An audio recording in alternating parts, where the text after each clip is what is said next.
나르시시스트? 멀리할 사람이라며? 근데 왜 그런 사람이 생기는 걸까? 그들도 일종의 피해자 아닐까? 알고 보면 다 불쌍한 사람들이겠지. 반대로 어떻게 하면 그런 사람이 안 생기게 할까? 만약 여러분이 이런 생각이라면 이 영상을 꼭 보셔야 합니다.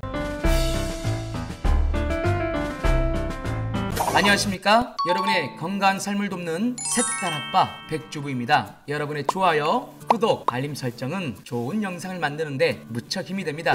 오늘은 왜 나르시시스트가 생기는지 그 이유를 말씀드리겠습니다. 여러분의 자녀, 연인, 그리고 자신이 나르시시스트가 되지 않기 위해서 왜 이런 나르시시스트가 만들어지는지를 알 필요가 있죠. 그러니 끝까지 시청하시길 바래요. 성격장애로 분류되는 나르시시스트는 속히 파악하고 거리를 두는 게 좋습니다. 일반인의 경우는 파악도 안 돼서 정서적, 신체적 피해를 입거나 나아가서는 범죄에 이용되기도 하기 때문입니다. 그럼 이 나르시시스트가 왜 생기는 걸까요? 사회 문화적인 면, 철학적인 면, 유전적인 면 몇 가지 측면에서 접근해 볼 수 있지만 이 영상에서는 아이가 자라나는 후천적 성장 환경의 측면에서 다루겠습니다. 캘리포니아 주립대학의 닥터 레미니는 크게 두 가지 이유를 말하는데요. 언더인덜지와 오버인덜지를 말합니다. 왜 나르시시스트가 되는지 첫 번째, 언더인덜지. 인덜지의 뜻은 1. 하고 싶은 대로 하게 함. 2. 특정한 욕구와 관심을 채워줌. 그런데 분위기는 부정적인 맥락에서 사용하는 단어입니다. 언더와 합쳐지니까 욕구대로 하지 못하게 하다, 욕구를 무시하다, 관심과 애정을 채우지 않다 등으로 번역이 되겠죠. 학대나 폭력뿐 아니라 감정을 억압하고 무시하거나 무관심한 경우도 해당합니다. 이런 경우 아이들이 자라면서 자신의 정체성을 확립할 때 아무도 내게 관심을 주지 않아. 나는 사랑받을 자격이 없나봐. 부모님도 나를 좋아하지 않는 것 같아.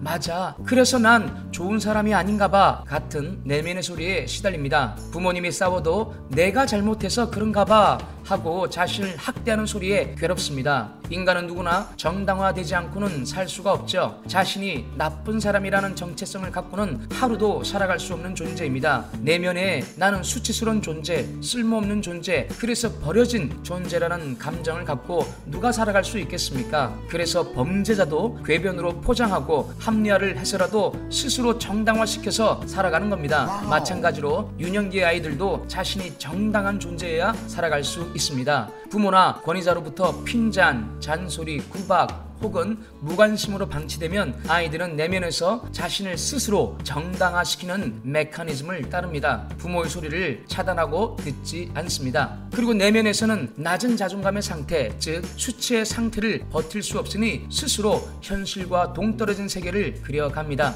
나르시시스트는 수치심을 참을 수 없기 때문에 원천적으로 수치심을 제거하는 기술을 개발합니다. 이를 회피된 수치라고 하는데요. USC에서 가르쳤던 샌디 허치키스는 자신의 저서 나르시시즘의 심리학에서 회피된 수치에 대해 다음과 같이 말합니다. 만약 부모가 아이의 수치심을 달래주지 않는다면 아이는 자기 나름의 보상 수단을 개발해요. 즉 참을 수 없는 감정에 대해 벽을 쌓고 그 벽 뒤에 괴물과 자신을 분리하는 환상에 의존하게 되는 것이에요. 그런 아이들은 자기가 특별하고 힘있고 대단한 사람이라는 생각에 매달립니다. 어릴 때부터 자아가 굳어지는 20대 초반까지 20여 년을 만들고 강화시킨 사고체계입니다. 견딜 수 없는 수치심을 느끼는 감각을 거세하고 자신이 누구보다 좋은 사람이라는 환상의 세계를 구축하고 살아온 겁니다. 자기 방어 기제로 시작했지만 잘못된 길을 걸어온 것이죠. 그 만들어진 세계에서 아이는 꽤 괜찮은 좋은 사람이 됩니다. 현실과 바깥 세계는 점점 멀어집니다.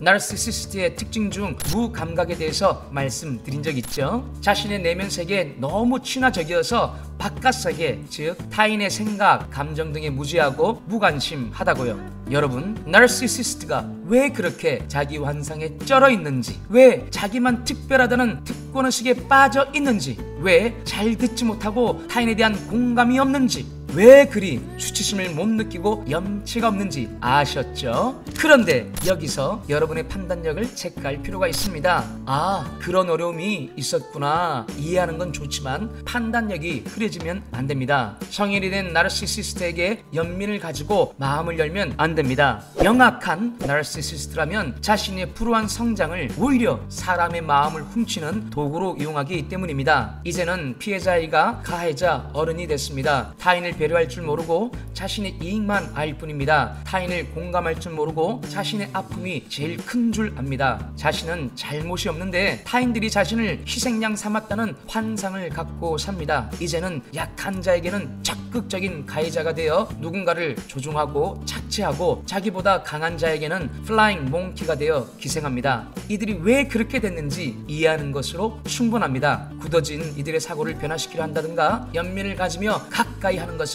좋지 않습니다. 이들에게 연민을 갖진 마세요.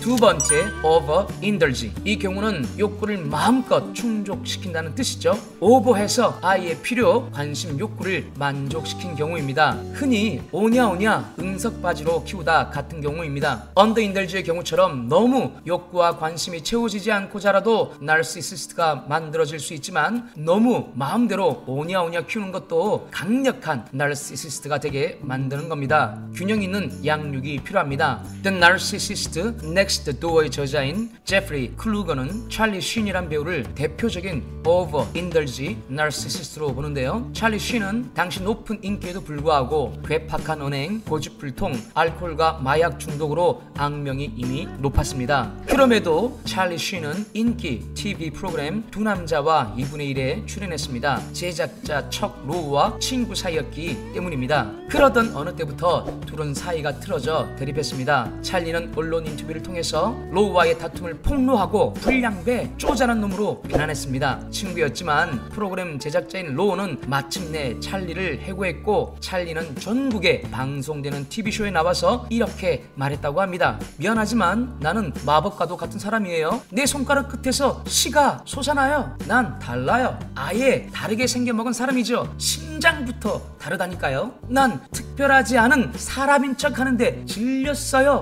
이렇게 말입니다. 마법 같은 사람? 손가락에서 씨가 나와? 제가 대사를 하면서도 어처구니가 없습니다. 완전 자기 환상에 도취된 나르시시스트죠. 우월한 특권의식에 쩔어있는 모습입니다. 그리고 이렇게 말했다고 합니다. 모든 위대한 인물들이 그렇듯 그런 사람들 사이에서 억지로 살아가야 한다는 것이 자기가 짊어질 짐이라고 하기도 했답니다. 자신이 위대한 인물의 반열이고 평범한 사람들 속에서 사는 게 괴롭다는 겁니다. 정말 어이가 없습니다. 그렇다면 찰리 쉰은 어떤 가정 환경일까요? 아버지 마틴 쉰은 유명한 할리우드 원로 배우입니다. 지옥의 묵시록의 주연 배우였죠. 어메이징 스파이더맨에서 피터 파커의 삼촌이기도 했습니다. 형 에밀리오 에스테베즈도 80년대 후반까지는 유명한 청춘 스타였습니다. 찰리 쉰은 9살 때 아버지의 영화에 출연하면서 배우의 커리어를 시작했습니다. 일찍부터 성공한 거죠. 어릴 때부터 유명한 배우 아버지를 두고 왕자처럼 특별한 대우를 받으며 일찍 성공을 거둔 것이 그의 나르시시즘을 악화시켰던 후천적 원인이라고 제프리 크루거는 지적합니다. 방치되어 자란 언더인들지 환경의 나르시시스트와 너무 관심을 받은 오버인들지의 나르시시스트는 어떤 차이가 있을까요?